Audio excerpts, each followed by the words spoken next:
Hello, Mark. Hello. Hello. Nice to meet you. Nice to meet you too. Are you having a good Ignite so far? Yeah, very good. Can you present yourself? Yeah, my name is Mark Kashman. I'm on the SharePoint team, and I'm a senior product manager working on SharePoint Online, and pretty excited recently working on NextGen Portals, things like Office 365 video, the new people experiences in Dell, and a lot more to come.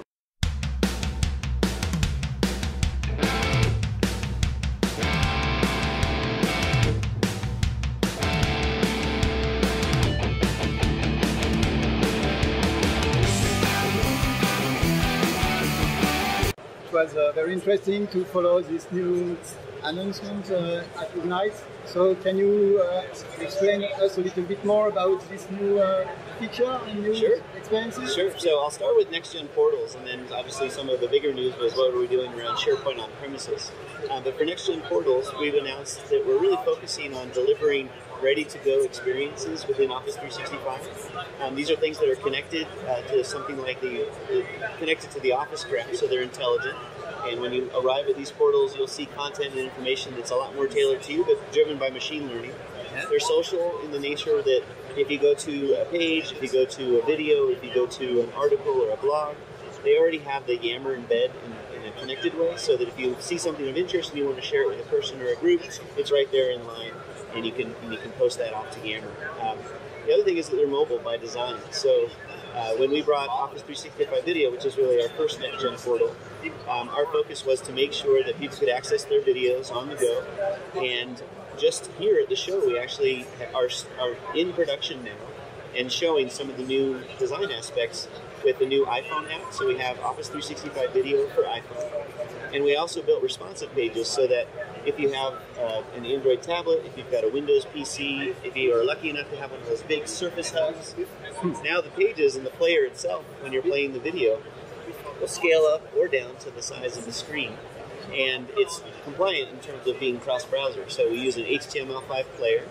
And of course, what we're feeding from the back end from Azure Media Services is a video file that will adjust to whatever your device looks like. So if it's a small screen, it's going to serve up a little bit smaller of a file. So it's responsive design by design? That's right. So everything that we do, though, with the connection, logging into the portal, obviously uploading the video, all the transcoding, and then ultimately the playback of the video on the different devices is something that's just embedded in the cost of Office 365. So it's not a how many videos do you upload and we're going to charge you a whole bunch. But by nature of using the video portal as an example of a NextGen portal, is it really is just ready to go. It's now rolled out 100% worldwide. And if you have an interest to have an enterprise-grade video streaming solution, in Office 365 you'll see a video tile. Click it, and get it set up, roll it out to the rest of the company, and there you have a similar backend. The Azure Media Services backend is the same that's been used in the Olympics. Yeah. It's the same that's used on a lot of popular websites like NBC.com, Xbox.com uses it as well. And it's even backing some of the same technology we've announced here, like the Skype for Business broadcast. So that same backend, again, you get it for free, essentially. And so it ensures that you get an adaptive, smooth streaming, limited buffering or no buffering, and ultimately across all your devices. Okay, that looks very good. I think it's a great experience. I tested it a lot, and really it's very interesting. Good. Well, from an NextGen Portals perspective, it's sort of what we're getting started with. We also just recently announced a couple weeks ago a new people experience within Delve. So Delve is kind of growing in what you may have thought on day one about Delve, in terms of a focus of discovering content.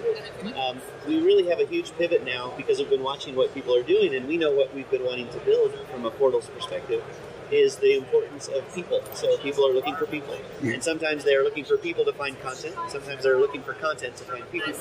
And Delve does a really nice job of showing you what's most relevant to you, and sometimes people are relevant to you. So the portal team and the Delve team have come together and really put a new profile pivot to be able to discover people better. Once you find them, to be able to understand more about them. And certainly from an org structure, to be able to see who they work for. But what we think is most interesting, or will be more of what the value of Delve and the Office Graph bring, is when you come to this portal, if I discover who somebody works for, that's great. But what I really maybe want to know is who do they work with? and I'll be able to see who they work with based on the strong signals that we get across Office 365. So Office Graph is really a sort of backbone for That's right. That's right. So with Delve, it kind of makes the Office Graph a destination. You can go to Delve, discover content, discover people. But as you start to think about these next-gen portals, why we call them intelligent, is you'll go to the page and you'll have a more personalized experience. And it may not be the entire page like Delve. It's the full page driven by machine learning. But if there are certain elements, the one easy one is if I go into a player page in Office 365 video and I see you might also like, sometimes that's programmed in a way that people have built custom portals in the past. You know, this equals that. But because we get to use the Office Graph, right now it's just a simple calculation. Viewer A went from video A to B to C. Now B and C maybe are related, and we collect that across the whole organization, and we start to relate to how those people know each other, and obviously how they pattern the content. Some of it's driven by keywords, and it's an algorithm that sort of gives you the best of breed of all of it. But it's an example of how we're using the Office Graph right on the page. Okay, really interesting.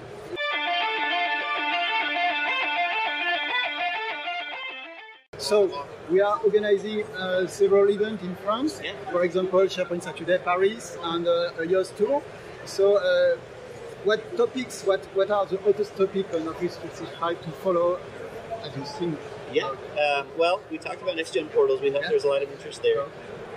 The other thing, obviously, that is pretty close to me, and so I'll start there, but I'll not be too centric. But certainly, the work that we're doing with Office 365 groups, there's definitely a SharePoint component when you think of what is the destination for files, what is the destination of a site, and that's something that we've been talking about here at the show. But really, the construct of people being able to work together more easily. And some of that more easily part is you don't have to spend a lot of time configuring your Active Directory security group. You don't have to provision the team site. You don't have to go and create the calendar. You don't have to start the thread and make a distribution list. Or if you want to create a distribution list, you can then leverage that to then connect to the different suite experiences. So Office 365 really is a new way to create an object in Active Directory, and I know that's kind of the technical way that we're trying to describe it, but the value there is if I put a file into a group's files folder, automatically that file is permissioned for everybody in the group. A new person comes and joins the group, automatically they have access to it. It also means that the file I added no longer is my file. So let's say I leave the group, but the file is still important to the group. None of the permissions get messed up. Nobody, all of a sudden, Mark's gone, and he's the one who kind of had the keys to the file. It's really everybody has that same level of access. It's a new way for sharing and for collaborating. Yeah, and it really is where you want it to be. It's not necessarily a group's destination you go to. It's maybe I'm in my OneDrive for Business, and I know that I have a group that I work with, and there's a file that I associate with that group. Now there's a list of groups within OneDrive for Business, and when I click from there, again, I don't go to a groups page and then find the files. When I click from OneDrive for Business, I click on the group, and I'm taken to the group's files. If I'm in my calendar, I'll see a list of groups. I click in from there, and I see group calendars. Same with the email or the new the social email aspect of groups. This is in context integration. That's right. So another area we're obviously investing a lot in, you'll hear us talking a lot about here and going forward, is OneDrive for Business. OneDrive for Business certainly is becoming a premier file sync and share offering within Office 365. You can get it standalone, you can get it as a part of the suite, but it's also getting sort of this embedded experience where a lot of what you do in OneDrive for Business feeds Delve, feeds the Office Graph, and becomes a way that either your initial intent is to share with somebody, but once you've shared with them, that strong signal might indicate to that other person that you have other content that they're interested in. And then if they respond and start to modify your deck and do those kinds of things. So OneDrive for Business is getting intelligent as well, but it's also the intent for it to go across platforms and be a bridge between commercial and consumer.